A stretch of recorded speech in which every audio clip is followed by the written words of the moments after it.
You ever felt like a stranger in your own home?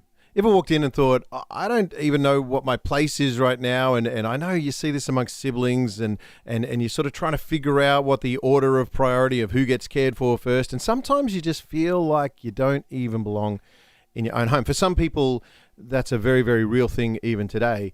But I find that one of the things that we're always trying to figure out as fathers is how to make everybody feel safe, connected, and part of the collective, which we call a family, however that family is made up. There's a beautiful scripture in Ephesians that Paul's writing to the church in Ephesus, and he's trying to tell them you're actually part of one family. From all of your diverse backgrounds, we come together as, well, in this case, people of faith, and we're connected through Jesus. And the thing that I wrote in my Bible beside this scripture was this statement: strong because of God's power, and brave because of his love.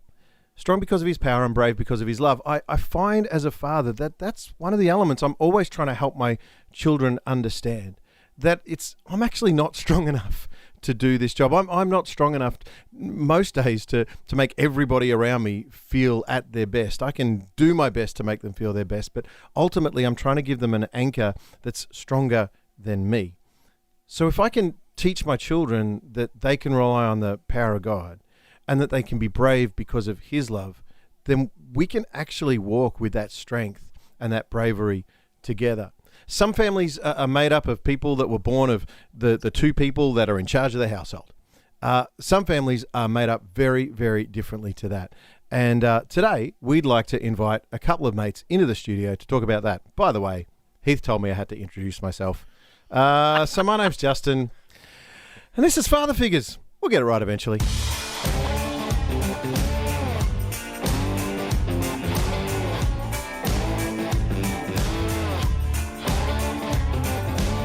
Welcome to Father Figures. This is where we're figuring out fatherhood, and we'd like your input. For that, I invited the very bald, very bearded, very beautiful Heath McSullivan. Hi.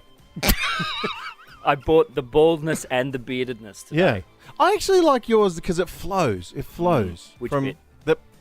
The hair. It's sort of. It's due for a. You haven't kind of decided today. You've let it grow out a bit. I'm going. I've got a wedding on tomorrow, so it's going to get a trim. The beard's going to get trimmed. What happens for the wedding? What's the wedding get up? Does the beard get shorter for the wedding? No, it just gets trimmed. Because I've got one of those kind of big, like, not quite the bikey kind of beard, but it's longer than yours. Well, I'm scared of you. Yours is a very trimmed, tidy beard. Mine's an unruly kind of. I've just haven't shaved in about a year. Right. So it'll just get trimmed up. Okay. And trim the Hulk Hogan haircut that I've got here. That's I think it works for you. Yeah. I think you could do a Costanza and just add something to the top. I could. Do a Costanza. I think Costanza. It's a thing. Speaking of feeling old, we're in the studio today. The very legendary, the very beautiful Kel McWilliam. How you doing? Is there too much bald now? Is it? Well, there's a lot of bald in this I'm room. Here? No, there's never too much bald, man. We've all got great shaped heads. So that is a blessing. There is. I was told early on when I decided that's enough now, let it go, shave it.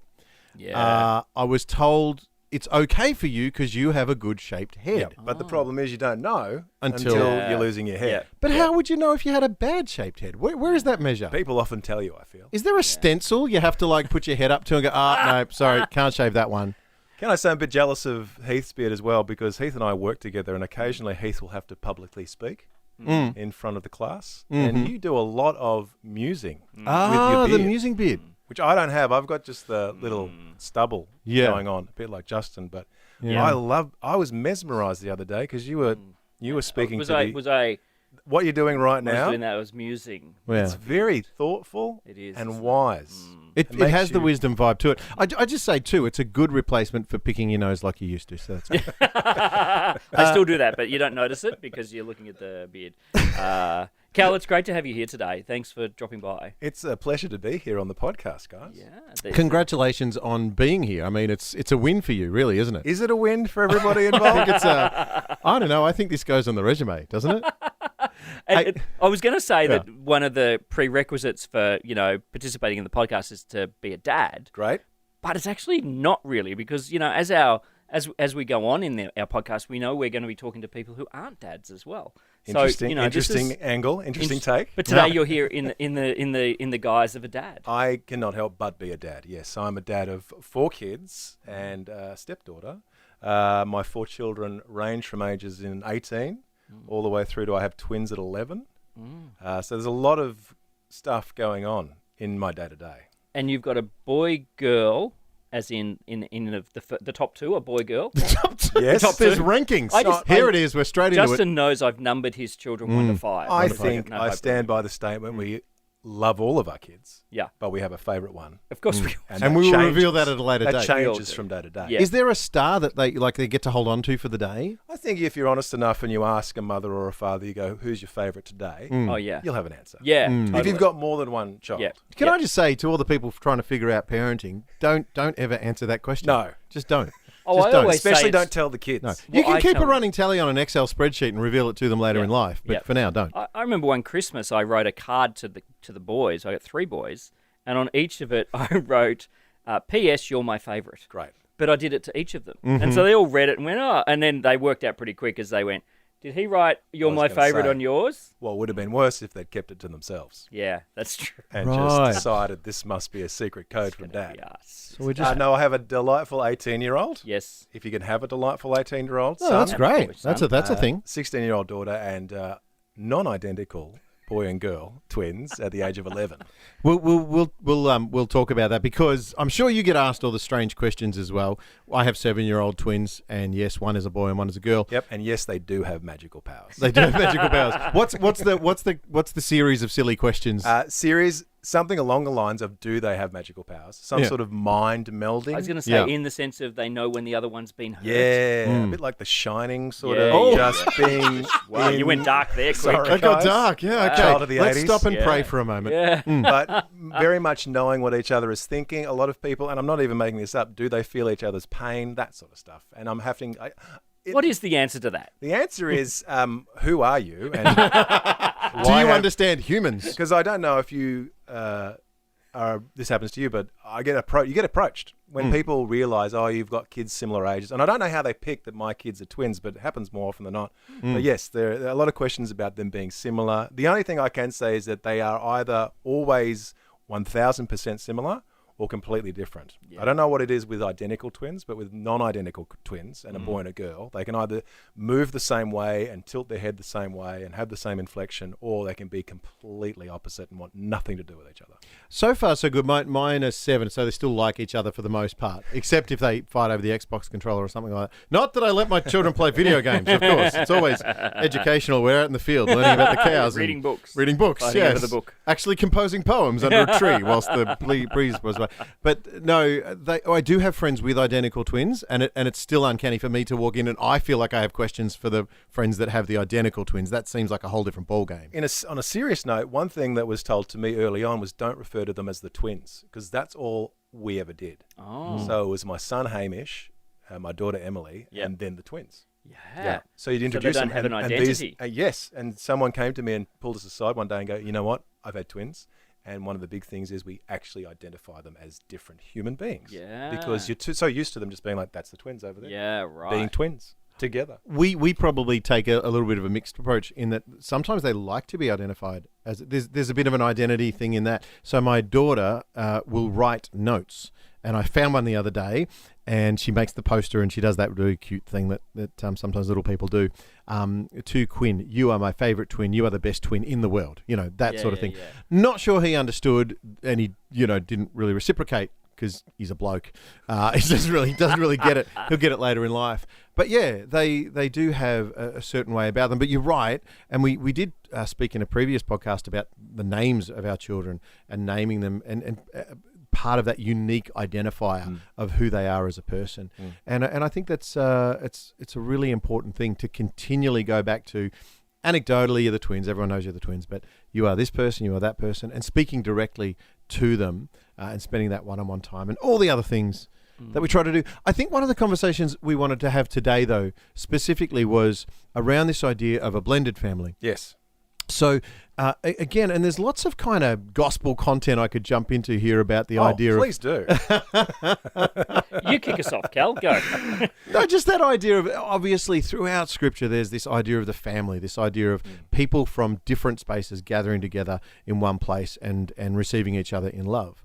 Now, I know that that's a much broader conversation, but I think there's an element of the faith approach of a parent that says, when you end up with a blended family, however that happens, how do you actually apply that same, I guess, philosophy, that same sense of equal love, that same sense of equal acceptance, when for you two guys, it's a bit of a different story. Heath has explained his story before, but for those who haven't heard, your setup is co-parenting, really. Co-parenting. So my wife and I are not together, so we share the kids, and that modern word co-parenting, which is actually I have never stopped to think about it an enormous amount, but really just how you parent kids across two households.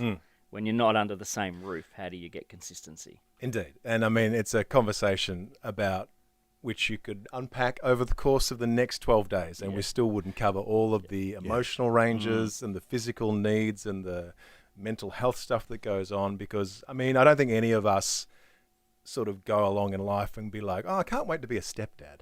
Or you just don't have that sort of thought process. Even when Heath approached me the other day and said, I would love to have a chat with you about being a part of a blended family, I even had to have a moment where I'm like, oh, yeah.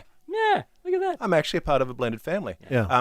It's not easy, is the base statement, because there are so many human beings involved, and there's so many emotions, and there's so many different stories that connect us in this space of being a blended family.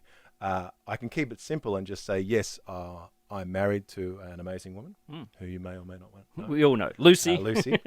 Who it's Cal and Lucy. It's Lucy and the other guy. On the air, but together over the course of the last 2 years, we have indeed been married.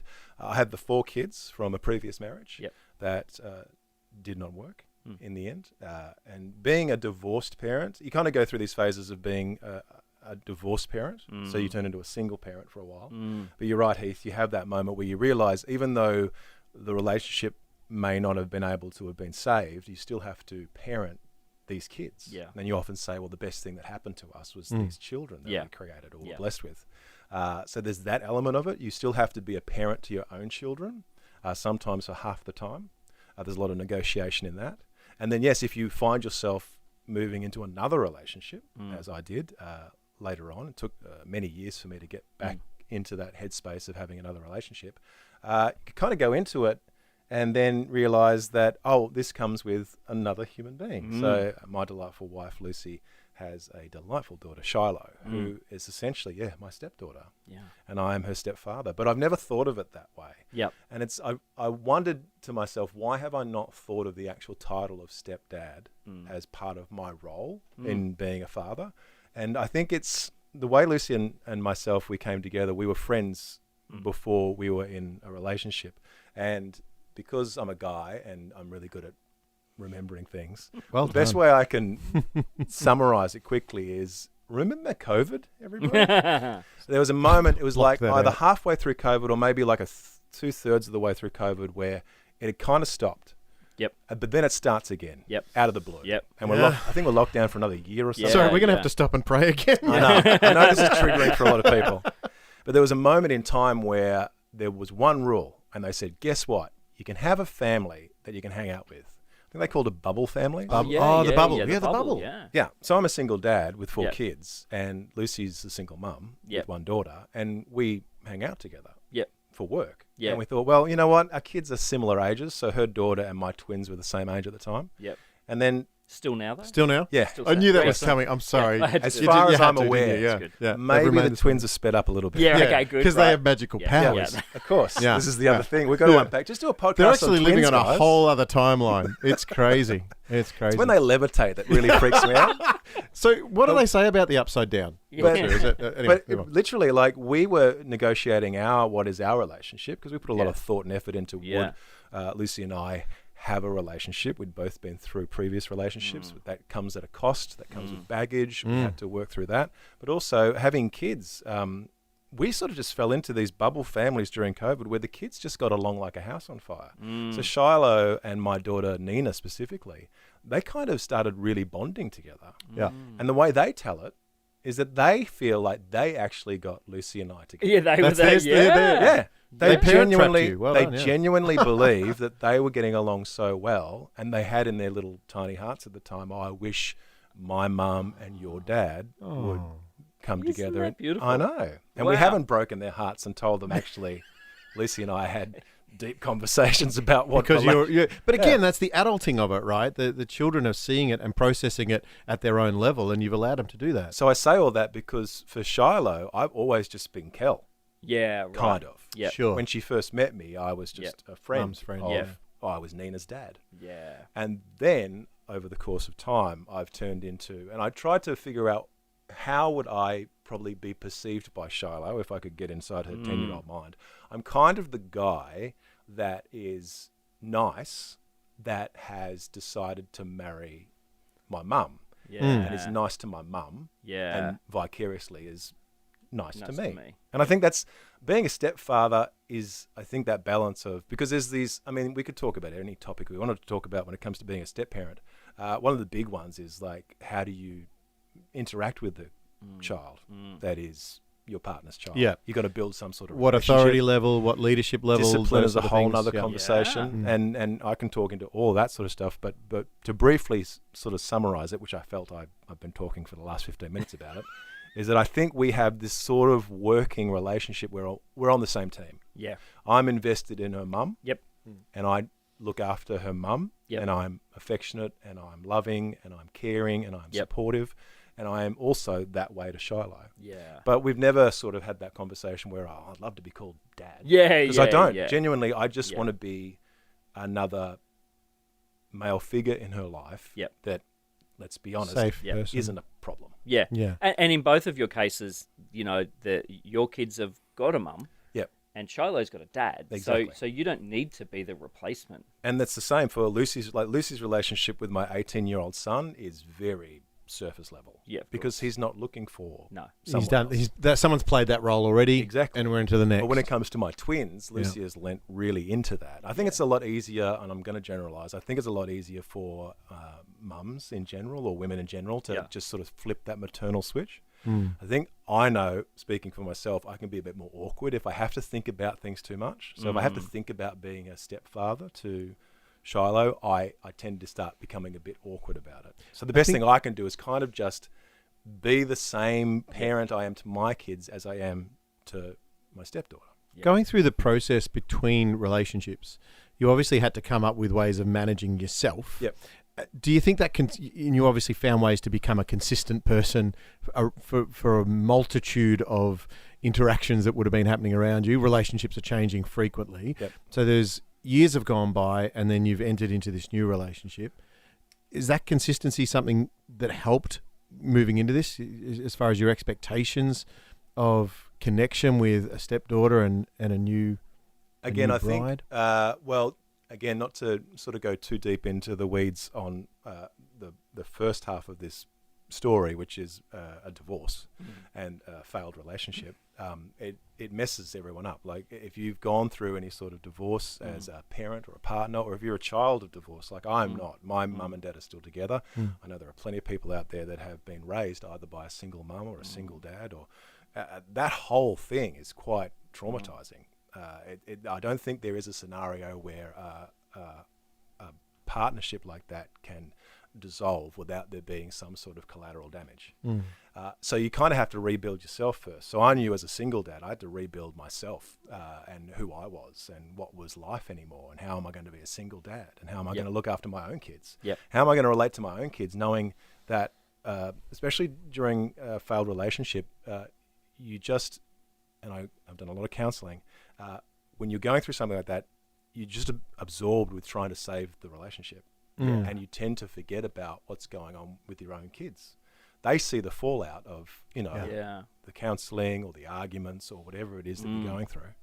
And then you realize if the relationship has not been successful and you've moved on, more often than not, you're doing it for your own mental health and to try and save your the part of you that you want to save so that you can be a good parent to your kids outside of that relationship. And that's what my counselor said straight out the gate. She said, all you can do is try and be the best dad you can be now. Yeah. Turn up every moment you get to turn up with your kids and just remind them that you are the dad that they remember and that you will be there for them to support them. And we sort of worked on this idea that, yes, you've seen mum and dad at their lowest. Yeah. We have worked out a scenario now where we all get to get the best version of dad and the best version of mum. Yeah. And we as a family unit, my kids get to see dad. And we sort of worked out that, yes, you've seen dad go through some stuff. And we were never trying to hide too much in the end. It was just too raw. So when we talk to the kids, they know that dad's not perfect. They know that mum's not perfect. They know that we are human beings that can be fallible. So from that learning, we then start to rebuild our relationship. And we kind of landed on the whole idea of a team. We're a team. I love them. They love me. We are a team. Things aren't always going to be great. There's going to be ups, downs, lefts and right. But if we just keep reminding ourselves, no matter how we're feeling about each other, no matter what we're going through, we're all on the same team. We're all trying to get together on the same team. You're a good coach like that. I get the sense that if I was to do a personality profile on you, you'd come up with coach as a bit of a... I think it's a overcompensation of me not being as emotionally connected as I should be. And I've done a lot of work on that as well. So early on as a dad, I probably wasn't the most emotionally connected father. Yeah. I don't tend to think about things too much. If I think too heavily about what's going on, I start to freak out a little bit. Yeah. So it's better if I just keep doing. Yeah. A very male approach, for sure. Very male approach. So I think after I've established the relationship with my kids, that we're on the same team, I've been able to apply that to my marriage with Lucy and Shiloh. Yeah. So she's now a part of the team. Yeah. She brings with her relationship with her mother and, of course, what she's been through. Yeah. But we all come together as, we don't have a name yet. We're not like, we're not like the got matching Incredibles. shirts Theme yet, song, numbers. Theme song. Yep. But and even Lucy and I came to this agreement that we love each other, we're in a relationship together, but bottom line, we're a team. Yeah. So we're not against each other. Yep. And even though we might have falling out or difficulty, and you always do, especially with blended families, because the kids aren't always going to get along like a house on fire. There might be the you're not my real dad. Yeah.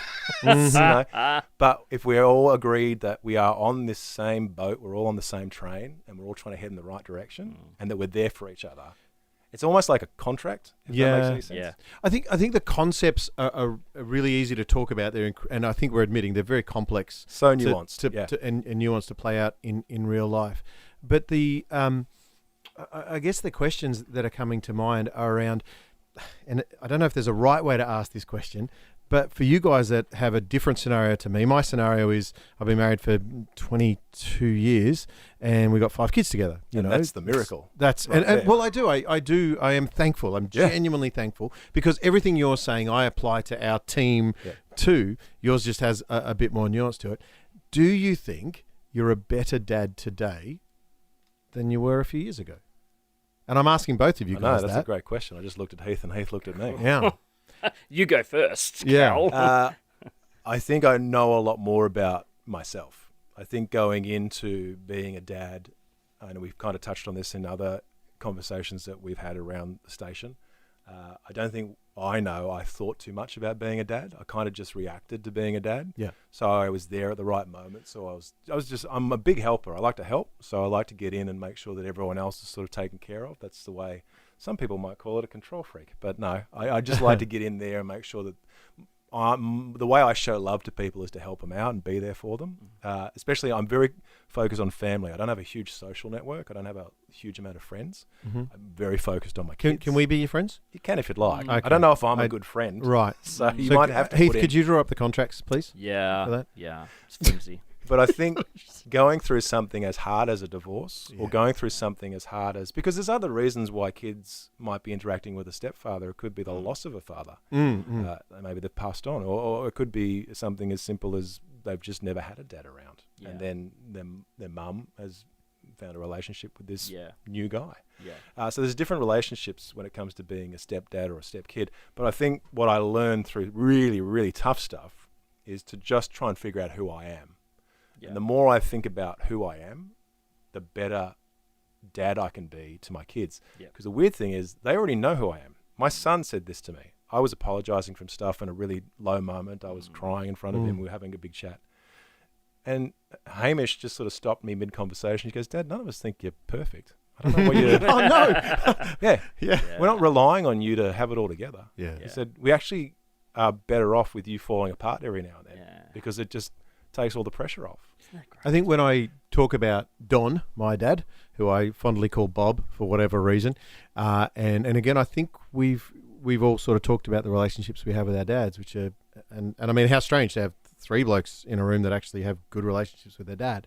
But for me, I've talked about the long drives I did with my dad, and often they were in times of great stress for my parents because they were adulting, and there'd been job change, there'd been a whole lot of things going on. I remember cleaning schools with Dad late at night. We used to clean I think one of the cleaning jobs, you have to be here to prove me wrong, but I think it was the Drew and Butter Factory. Actually, we were cleaning one night, and I don't know why this is a core memory, just is.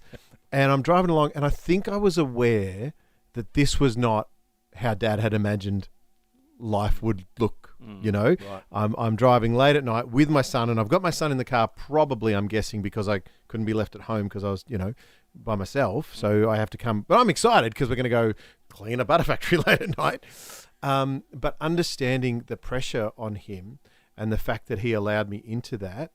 And I remember just talking, and he obviously treated it well, didn't give me all the details, but I remember understanding that this is not exactly how life was supposed to look right now, but we love one another and we're together, and I don't know, we were just chatting about the footy and stuff, nothing, but that became a core memory for me.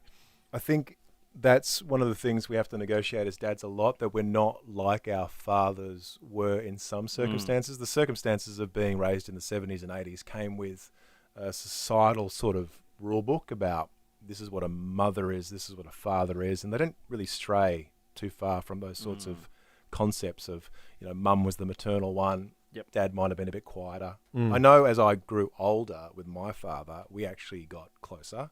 Yeah. Because I think the older you get, I don't know about you guys, when you get to this middle-aged type of life, I'm actually really happy I'm this age. Because I realised how little I knew. Yeah. Like you're not young enough to know everything anymore. So that's good. Completely blindsided by everything. Didn't have a clue about what was going on in life. But you don't realise that. I deal with my 18-year-olds and 16-year-olds now who know everything. And I remember my parents saying, oh, you think you know everything? You don't have a clue. No.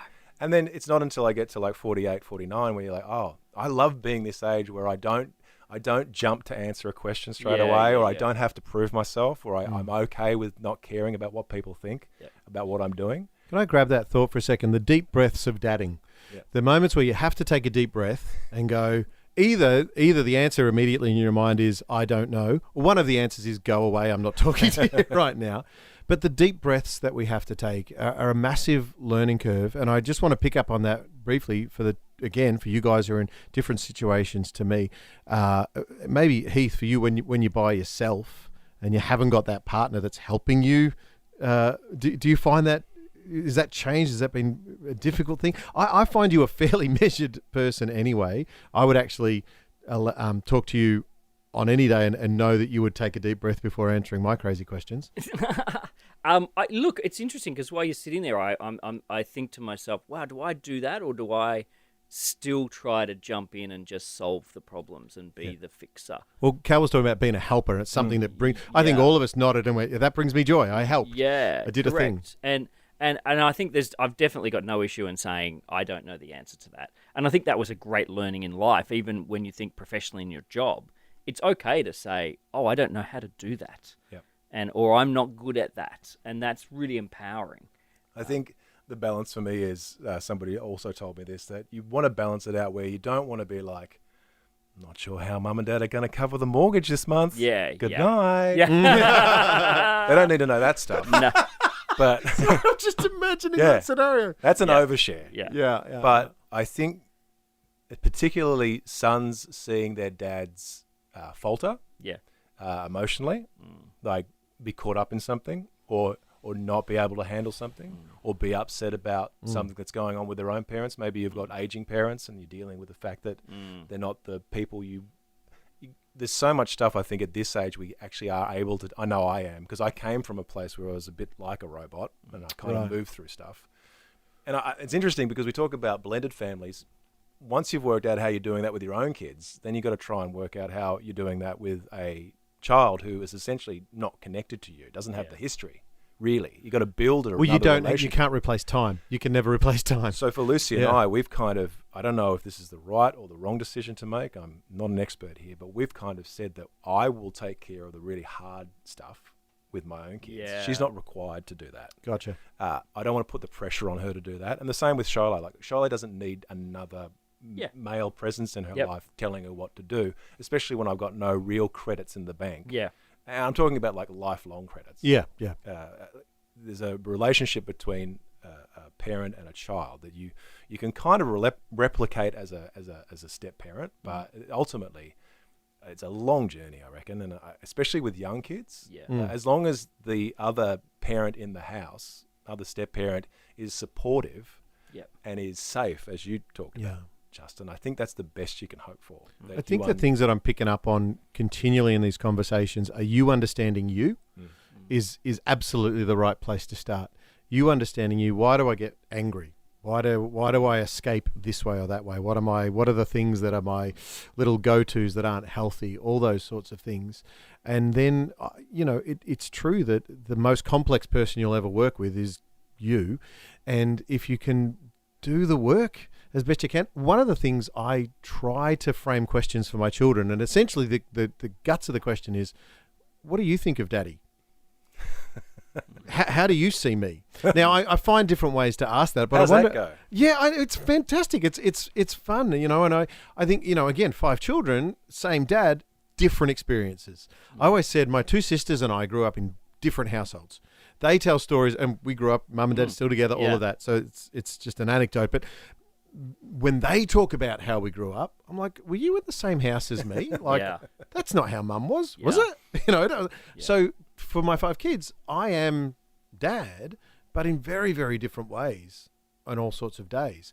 And so I ask them things like, am I doing okay with this? Am I hearing you? Am I understanding you? I mean, let's be honest, I'm not always that calm and rational with them, but when I'm trying to be a little more self-aware potentially and give them a voice too, I try and find ways to ask them those questions. I think it's a really brave question to ask. You got to be ready for the answer as well, because my kids not necessarily all able to sort of.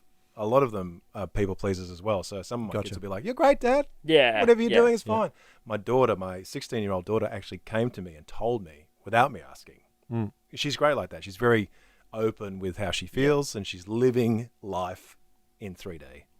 And she said to me once, she sat me down in the kitchen once, and she said, "Dad, I just need to tell you how I feel about the way you're operating at the moment. I need to let you know." And we have a safe. She knows I won't fly off the handle. I won't be like, "How dare you?" Yeah. So she said, "You don't hug me enough." And every time Lucy comes into the room, you look a lot happier when you see Lucy than when you see us. Oh, wow. Oh, that hurts. Oh, wow. Yeah. But immediately she said it, I could see myself. Yeah. I could see outside of my body and how I was operating. Yeah. Because, again, even as a father, I love my daughter. Yeah. But when they get to a certain age, you kind of just instinctually just sort of give them the space. Yeah. But my giving them their space has turned into me not showing enough affection. She wants to be hugged by me. Yeah. Massive. So we ramped up the hug straight away. Big hug in the kitchen. Yeah. And just the reaction, because I have what is classically known as resting Kel face. Yeah. And I the think fact that you're she's like, beautiful. I can see your reaction to Lucy, and sometimes I see your reaction to us. And I can see a difference. That's powerful. It's hard. But I really love that you're actively asking, because I think that's more. I think you've got to be really connected. They're emotionally complex beings. I raise my voice to one and it works perfectly. They know exactly what that means. Yeah. Dad said, "Stop it, no, Just whatever." stop it. I raise my voice to another one and he's a sea anemone and he'll just shrink and disappear and it's like I've stabbed him. Yeah. So but this is part of it. It's exhausting to some blokes to even think about this stuff. It's so complex to think about the different people in the household and how do I adjust for each and every one of them. Well, I wonder, because I know, and I'm not self-deprecating, I just know I'm not as emotionally connected to people. So I feel like I have it a bit easier. I look at people like yourself and you, Heath, as well. you very much connected with people and their emotion. I mean, you have a book out now about all your relationships with people. You actively go out and want to know about people. So I'm wondering if the more connected you guys are, is it more of an energy drain trying to interact with people that you genuinely emotionally care about their feelings and what they think about you? Yeah. I think I find it harder to connect emotionally with my kids than I do sometimes with my friends, because I feel like my kids don't get a choice. They have to be there. I'm their dad. I'm dad. I don't have to, give the best version of me. You need to the money, them. I've got the money, we're here together. Yeah, right, whereas my friends, they're the ones I want to work hard to, to build relationship and that with. And I think that happens all the time for me. Yeah. It's Do the crazy. kids ever then respond in such a way that makes you it sounds really guilty, that you put more effort into others than do they ever feel that, do you think? I know you're saying that feels like more effort. I don't know that that would be their experience, but I haven't probably asked them that specific question. Yeah. My oldest son is quite happy to give me feedback. Yes.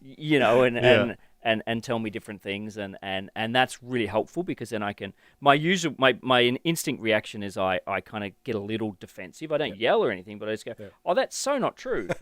And then I kind of have to stop myself and go, actually, sorry, mate. You don't even know. I really appreciate you saying that. You do, because it's a really vulnerable moment for kids and it's really, I think, when I hear you say it, it's a really great sign that they feel safe enough. Yeah. Because I know back in the 80s, if I had any notes for mum and dad... Maybe lower the tone a little, kids. Maybe don't yell as much. It was not going to go well. Yeah. But to have that, and for you, Justin, to cultivate that, like you almost like, okay, today is, let's talk about Dad Day. Well, let's put up the pie chart. Yeah, exactly. I love that. Give me the feedback. Because one of the bits of feedback that came back to me through my two elder sons, which was a little bit heartbreaking, was not actually how they felt affected by my parenting.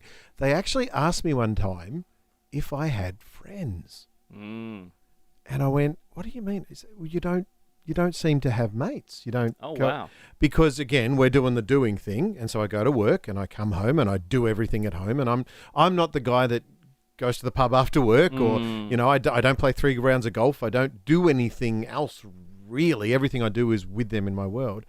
But what I understood was, because there was a season, as I'm sure I'll try not to make eye contact here, but there have been seasons where I felt very, very friendless, and there was probably truth to that being because there was too much nuance going on the adulting that was going on around me, and I didn't feel safe amongst a bunch of different circumstances. That's a very vague way of saying that was a dark period, but.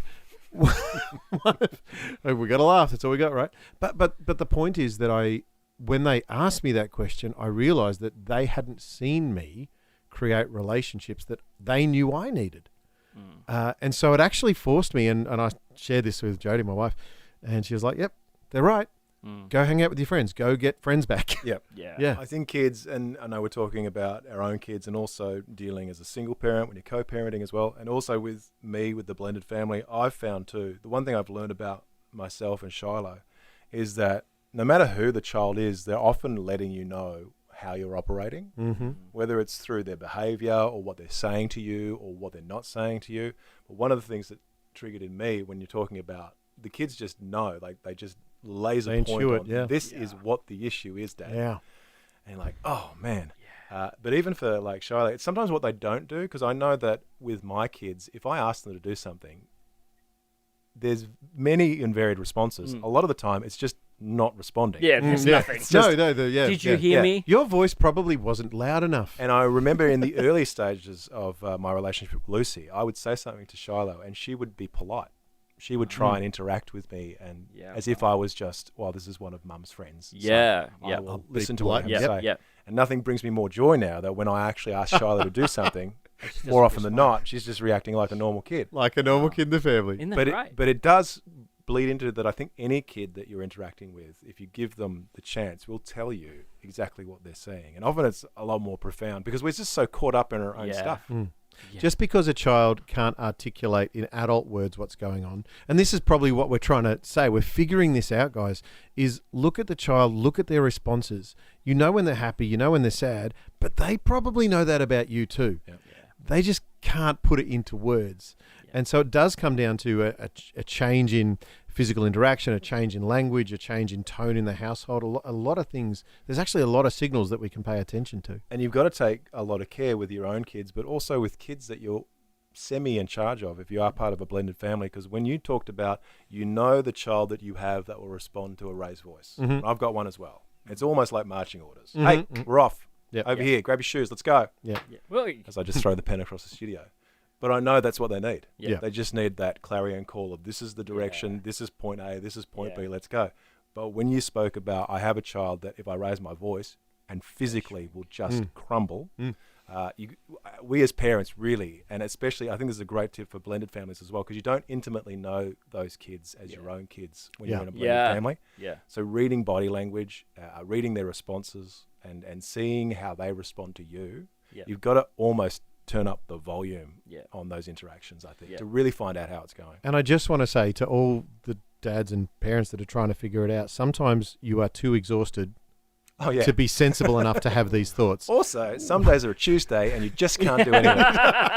Everything's on fire. So I just wanted to put that out. We're saying this as if we apply this every day of the week. We worked it out here in the studio by ourselves. Yeah. Wait till we try and apply it at home. Yeah, different story. But I think for me again the faith element of our household, and that Ephesians passage in Ephesians 2 talks about Christ being the cornerstone from which we build. I am trying to be an anchor and a cornerstone, I guess, is for my family. But I do need the kids to know that not only will one day they'll want to fly the coop, and I won't be there all the time, but also right now, even though I'm trying my best, I fail at this all the time. It's just that God doesn't. And so one of the most beautiful things at the moment is one of my sons, he had a few struggles going on. And I've always tried to read the scriptures to the kids. I just have always enjoyed doing that. It's always fun reading to a little kid, and then you realize there's a lot of the Bible you can't read to little kids. Yeah. Like that. There's some Old Testament stuff. Old Testament stuff's stay away from that. Not so much. But so let's start with that, shall we? You ever read a psalm to a child and then realize you need to skip verse 7 and 8? Yeah. So you don't want to go too far to Revelation. No. You want to somewhere in the middle. Here we go. But what I'm saying... Let's stay with the Christmas story, shall we?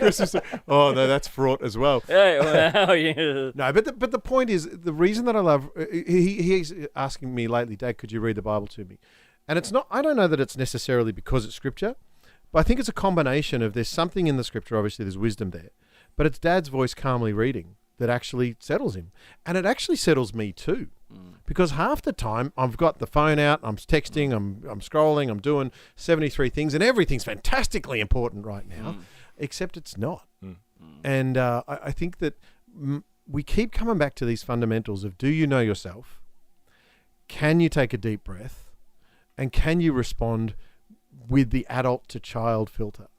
I remember as an 18-year-old feeling like I was really, really grown up.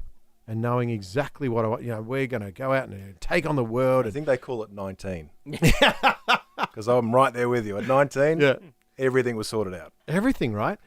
And now I'm looking at my child who's 18, and I'm like, he's a child. I didn't realize. And now I'm having those moments of, oh, that's what my dad was trying to, but I'm trying to always understand that he doesn't have the language I have, he doesn't have the life experience I have, so everything I'm giving him is with much more context than he will have until he's my age. So I've got to filter that, and I've got to be patient with his responses, and sometimes I have to put up with him being stubborn or whatever, insubordinate, whatever the words are, and go, I'll try again tomorrow. There's a lot of that going on, a lot of deep breath stuff. For you guys, as far as providing, I guess, that anchor point, are there things that you do to create that, I guess, that safe space, that anchoring place for the kids?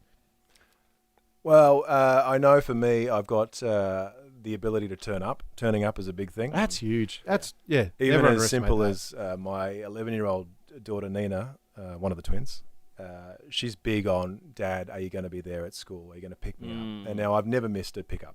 But it's just her thing at the moment where she has a bit of anxiety around being forgotten about, being left behind. It's an internal thing that she's going through. And no matter how often I turn up on time, and I'm a guy that turns up like half an hour. Like, I'll throw on a Half hour podcast early. and just sit in the car and it's my own Right. time. But I need to be able to turn up. So I think for my kids, a lot of being the foundation for a family is turning up. And it does blend into blended families. Like if you can be seen to be this adult that's not my dad or it's not my mum, and be like, well, they seem to be turning up for me when I need them. Now, for Shiloh and I, it could be as simple as I just am loving towards her mum. And her mum's in a better mood because she's being loved and respected.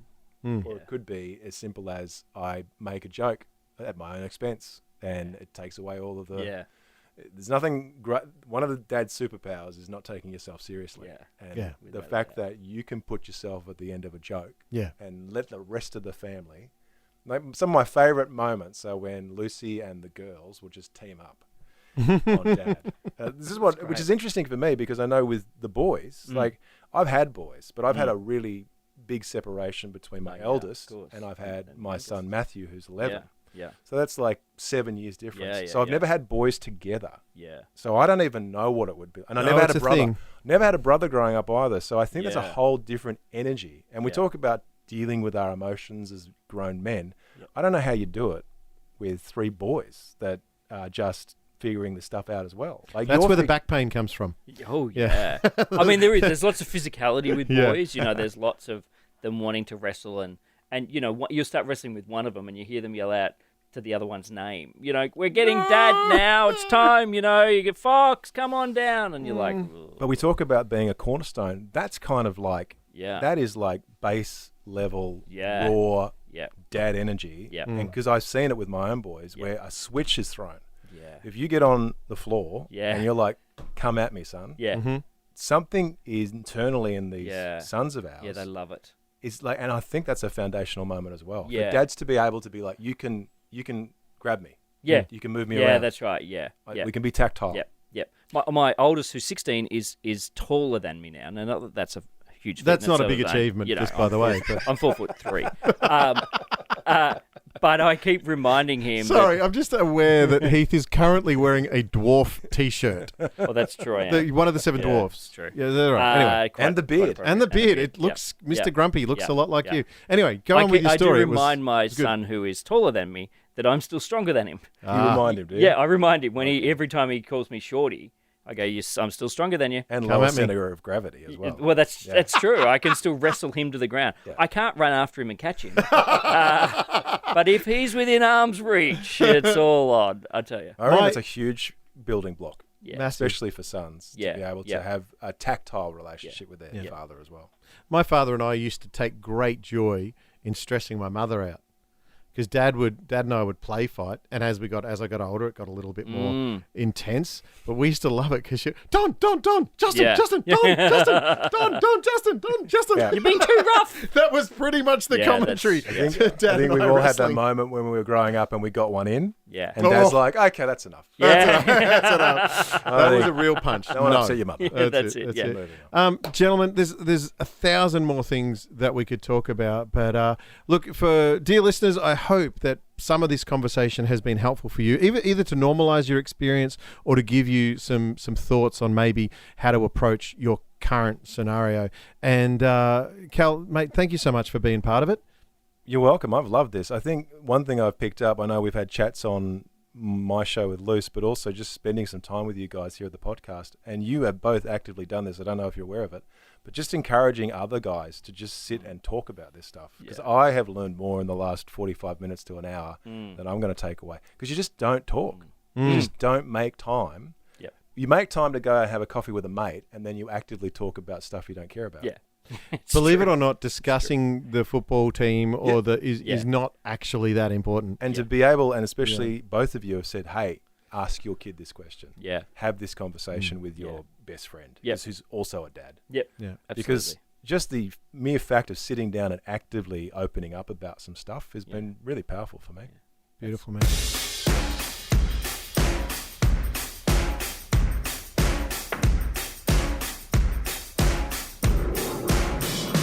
Appreciate your heart, Heath.